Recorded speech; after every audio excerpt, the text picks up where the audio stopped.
가정은 하나님께서 주신 가장 소중한 선물이며 신앙을 지켜나가는 작은 교회와 같습니다. 그러나 사탄은 이 가정을 무너뜨리기 위해 끊임없이 공격합니다. 그는 멀리서가 아니라 가까운 자리에서 우리의 마음을 흔들고 믿음을 약하게 만듭니다. 겉으로는 평범한 만남과 대화 같아 보이지만 그 안에는 하나님의 뜻을 흐리게 하고 영혼을 어둡게 만드는 말과 태도가 숨어 있을 때가 있습니다. 그렇기에 가정을 지키려면 무엇이 하나님의 은혜를 빼앗는 통로가 될 수 있는지 분별할 눈이 필요합니다. 오늘은 어떤 사람을 통해 사탄이 우리의 가정을 흔들 수 있는지를 살펴보며 하나님께서 맡기신 가정을 어떻게 지켜야 하는지 함께 나누고자 합니다. 첫째, 끊임없이 거짓을 말하는 사람을 조심해야 합니다. 거짓은 단순히 말의 문제가 아니라 영적인 문제입니다. 성경은 사탄을 거짓의 아버지라고 분명히 말합니다. 그는 처음부터 거짓으로 사람을 속였고 지금도 거짓으로 하나님의 백성을 미혹하고 있습니다. 그러므로 거짓을 가까이 하는 사람을 경계하지 않는다면 우리의 가정은 사탄의 공격에 노출될 수밖에 없습니다. 거짓은 신뢰를 깨뜨리고 관계를 무너뜨리며 결국 믿음을 흔드는 도구가 되기 때문입니다. 가정은 진실 위에 세워져야 건강합니다. 부부가 서로에게 거짓을 말하기 시작하면 사랑은 금세 흔들리고 부모와 자녀가 서로에게 정직하지 않다면 신뢰는 사라집니다. 거짓은 처음에는 작은 말로 시작되지만 시간이 지날수록 더 큰 문제를 낳습니다. 거짓말은 또 다른 거짓말을 불러오고 결국 그 거짓이 드러날 때 관계는 깊은 상처를 입습니다. 사탄은 이 과정을 누구보다 잘 알고 있기에 작은 거짓을 통해 가정을 흔들어 놓습니다. 성경 속 아나니아와 삽비라의 이야기는 거짓이 얼마나 무서운 결과를 가져오는지 잘 보여줍니다. 그들은 재산을 팔아 일부만 드리면서도 전부인 것처럼 속였습니다. 단순한 거짓말 같아 보이지만 하나님 앞에서의 거짓은 결국 목숨을 잃는 비극으로 이어졌습니다. 이 사건은 단순히 재산의 문제가 아니라 하나님 앞에 정직하지 못한 마음이 얼마나 심각한 죄가 되는지를 경고합니다. 하나님은 진리를 기뻐하시지만 사탄은 거짓을 통해 하나님의 백성을 무너뜨리려 합니다. 우리의 일상에서도 거짓은 쉽게 스며듭니다. 사소한 일이라고 생각하며 거짓말을 하게 되면 어느 순간 그것이 습관이 되고 결국 삶의 일부가 됩니다. 때로는 체면을 지키기 위해, 때로는 불편한 상황을 피하기 위해 거짓을 말하지만 그 순간 가정 안의 신뢰는 조금씩 무너지기 시작합니다. 거짓말이 반복되면 가족 간의 마음은 점점 멀어지고 결국 대화조차 믿을 수 없게 됩니다. 이것이 바로 사탄이 원하는 모습입니다. 반대로 진실은 가정을 세우는 힘이 됩니다. 정직한 대화는 때로 불편할 수 있지만 그것이 결국 사랑을 지키고 관계를 회복시키는 길이 됩니다. 하나님은 진리의 하나님이시기에 진실을 말할 때 그분의 은혜가 가정 가운데 임합니다. 거짓으로는 잠시 문제를 피할 수 있지만 오래 가지 못하고 결국 더 큰 어려움으로 돌아옵니다. 그러나 진실은 때로 아프고 힘들더라도 결국 회복과 신뢰를 낳습니다. 가정을 지키려면 거짓을 멀리하고 정직을 가까이 해야 합니다. 자녀가 정직한 말을 배우게 하려면 부모가 먼저 진실을 삶으로 보여주어야 합니다. 부부가 신뢰를 잃지 않으려면 작은 일에도 솔직해야 합니다. 거짓은 작은 균열 같지만 방치하면 큰 틈이 되어 집 전체를 무너뜨립니다. 그래서 끊임없이 거짓을 말하는 사람을 가까이 하는 것은 매우 위험합니다. 그 영향은 결국 우리의 가정까지 파괴하기 때문입니다. 하나님은 진리를 사랑하시고 정직을 통해 우리의 삶을 지켜주십니다. 그러므로 우리는 거짓을 경계하고 진실을 붙들어야 합니다. 거짓이 들어오면 사탄은 그 틈을 통해 우리의 가정을 공격하지만 진실이 세워질 때 하나님은 우리의 가정을 굳건히 세워주십니다. 그러므로 거짓을 가까이 하지 않고 언제나 정직을 선택하는 것은 단순한 선택이 아니라 영적인 싸움이며 가정을 지키는 중요한 믿음의 행동입니다. 둘째, 믿음을 조롱하며 냉소적으로 말하는 사람을 조심해야 합니다. 믿음은 하나님과 우리 사이를 이어주는 가장 중요한 끈입니다. 하나님은 우리의 기도를 들으시고 우리의 눈물을 아시며 우리의 삶을 지켜주십니다. 그러나 사탄은 이 믿음을 무너뜨리기 위해 다양한 방법을 사용합니다. 그 중 하나는 가까운 사람의 입술을 통해 조롱과 냉소를 퍼뜨리는 것입니다. 겉으로는 농담처럼 보이기도 하고 현실적인 충고처럼 들리기도 하지만 그 말은 결국 마음속에 의심을 심고 하나님을 신뢰하지 못하게 만듭니다. 냉소적인 태도는 은혜를 가볍게 여기게 합니다. 기도하는 사람을 향해 무슨 기도가 다 해결해 주냐고 말하거나 말씀을 붙드는 이에게 현실을 보라고 비우는 태도는 신앙을 약하게 만듭니다. 처음에는 그 말이 대수롭지 않게 느껴질 수 있습니다. 그러나 반복되면 마음속에 작은 의심이 자리 잡고 그 의심은 점점 커져서 결국 믿음을 흔들어 놓습니다. 이렇게 해서 사탄은 농담과 냉소라는 포장으로 우리의 영혼을 공격합니다. 성경은 이런 모습을 분명히 경고합니다. 노아가 방주를 준비할 때 사람들은 비웃었습니다. 비가 내릴 것이라는 말을 믿지 않고 오히려 그를 조롱했습니다.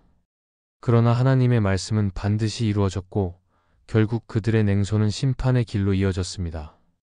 믿음을 비웃고 조롱하는 말은 단순히 다른 사람을 향한 공격이 아니라 하나님을 향한 불신앙의 표현이기도 합니다.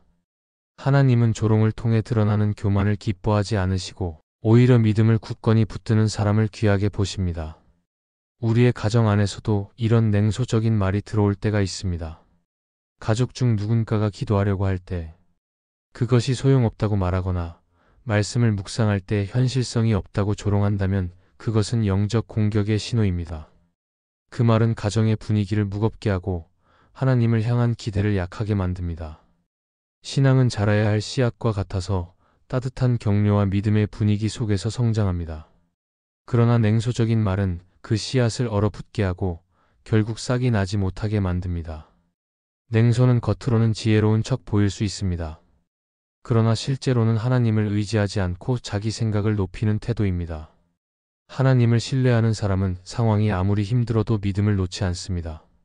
하지만 냉소적인 말은 그 믿음을 조롱하며 결국 하나님께서 일하실 수 있는 공간을 좁혀버립니다. 그래서 우리는 냉소의 말에 마음을 빼앗기지 않고 오히려 그 말이 들릴 때 더 단단히 하나님을 바라보아야 합니다. 믿음을 조롱하는 사람을 가까이 할 때 가장 위험한 점은 그 분위기가 전염된다는 것입니다. 웃으며 던진 말 같지만 듣는 이의 마음에 불신이 퍼져나가고 결국은 온 가정이 하나님을 향한 신뢰를 잃어버리게 됩니다. 사탄은 바로 이 과정을 통해 가정을 무너뜨리려 합니다. 그러나 하나님은 믿음을 끝까지 붙드는 가정을 지켜주십니다. 우리는 냉소보다 믿음을 선택해야 합니다. 조롱보다 격려를 말해야 하고 불신보다 신뢰를 나누어야 합니다. 믿음을 세워주는 말이 오갈 때 가정은 은혜의 자리로 변하고 하나님은 그 가정을 기뻐하시며 지켜주십니다. 사탄은 냉소로 가정을 흔들지만 하나님은 믿음으로 그 가정을 세워주십니다. 그러므로 믿음을 조롱하는 사람을 조심하고 하나님을 신뢰하는 말을 더 크게 내는 것이 가정을 지키는 중요한 영적 싸움입니다. 결국 하나님은 우리의 믿음을 기뻐하시고 믿음을 붙드는 가정을 끝까지 보호하십니다. 믿음을 조롱하는 목소리가 들려올 때 우리는 더욱 하나님을 바라보고 그분의 약속을 붙들어야 합니다. 그럴 때 우리의 가정은 사탄의 공격을 이기고 오히려 믿음으로 더욱 굳건히 세워질 것입니다. 셋째, 헌신을 무가치하게 여기는 사람을 조심해야 합니다. 하나님께 드리는 헌신은 단순한 행위가 아니라 믿음의 고백입니다. 우리가 시간을 드리고 정성을 드리고 마음을 드리는 것은 억지로 하는 의무가 아니라 하나님을 사랑하기 때문에 드려지는 자연스러운 반응입니다. 그러나 사탄은 이 헌신을 가볍게 만들고 무가치하게 여기는 태도를 통해 가정을 공격합니다. 가까운 사람이 헌신을 무시하는 말을 반복한다면 마음속에서 은혜는 점점 사라지고 신앙은 형식으로 변해갑니다. 헌신은 언제나 대가를 요구합니다. 그것이 물질일 수도 있고 시간이 될 수도 있으며 혹은 우리가 가진 재능일 수도 있습니다. 그러나 그것을 드리는 과정에서 하나님은 우리의 믿음을 기뻐하시고 우리의 가정을 은혜로 채워주십니다. 그런데 누군가가 헌신을 향해 그것이 무슨 소용이냐, 헛된 일이다, 그렇게 한다고 무엇이 달라지겠느냐라고 말한다면 그 말은 결국 마음을 약하게 만들고 믿음을 흔듭니다. 사탄은 바로 그런 말을 사용하여 헌신의 의미를 지워버리고자 합니다. 성경에 나오는 가룟 유다는 마리아가 값비싼 향유를 깨뜨려 예수님의 발에 부었을 때 이렇게 말했습니다. 어찌하여 이것을 허비하느냐. 그는 가난한 자를 도울 수 있었다는 이유를 들었지만 실제로는 자신의 욕심 때문이었습니다. 예수님께서는 그 헌신을 귀하게 받으셨고 그 향유가 장례를 준비하는 의미가 되었다고 말씀하셨습니다.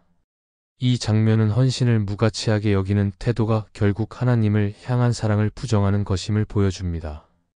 우리의 가정에서도 이런 목소리는 쉽게 찾아옵니다. 교회 봉사에 참여하려 할 때 그것보다 돈을 더 버는 것이 낫지 않냐는 말이 들리기도 합니다.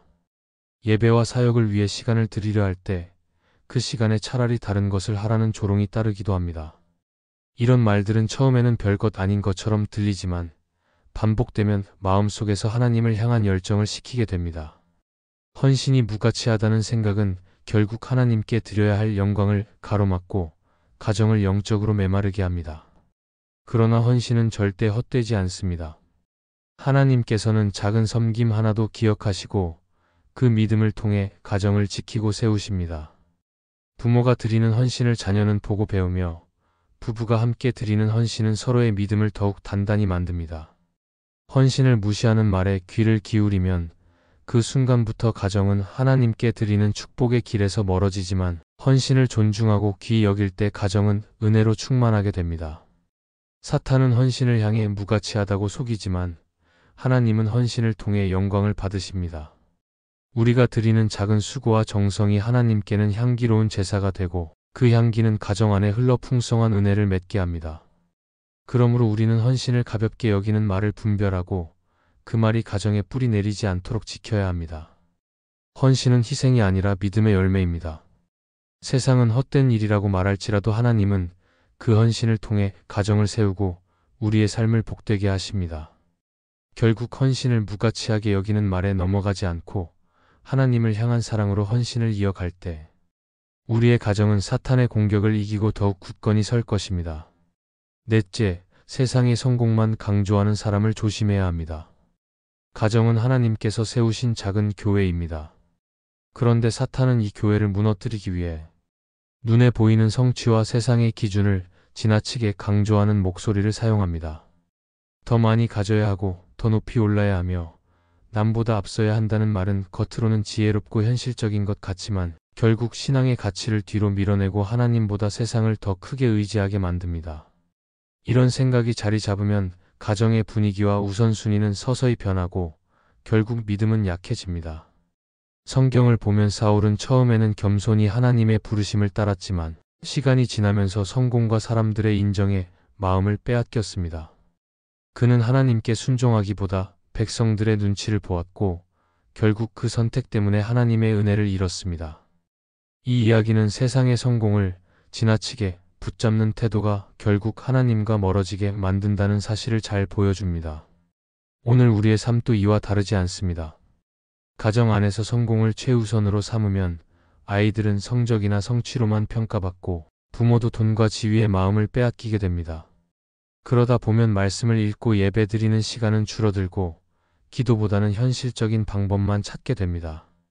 이렇게 되면 가정은 은혜가 사라지고 경쟁과 비교로 채워지게 됩니다. 사탄은 바로 그 틈을 파고들어 하나님을 향한 시선을 흐리게 만듭니다. 그러나 하나님은 우리가 세상의 성공에 흔들리지 않고 믿음을 중심에 두기를 원하십니다. 성공 자체가 잘못된 것은 아니지만 그것이 삶의 목적이 되면 결국 공허함으로 끝납니다. 하나님과 함께할 때만 참된 기쁨과 만족이 주어집니다. 그래서 하나님은 가정을 말씀 위에 세우길 바라시고 우리에게 언제나 바른 길을 선택할 수 있도록 은혜를 주십니다. 팀 켈러는 그의 책 기도에서 이렇게 말했습니다. 기도는 우리의 욕망을 이루기 위한 수단이 아니라 하나님 안에서 욕망이 새롭게 되는 과정이다. 이 말처럼 우리의 목표와 방향이 하나님 안에서 새로워져야 합니다.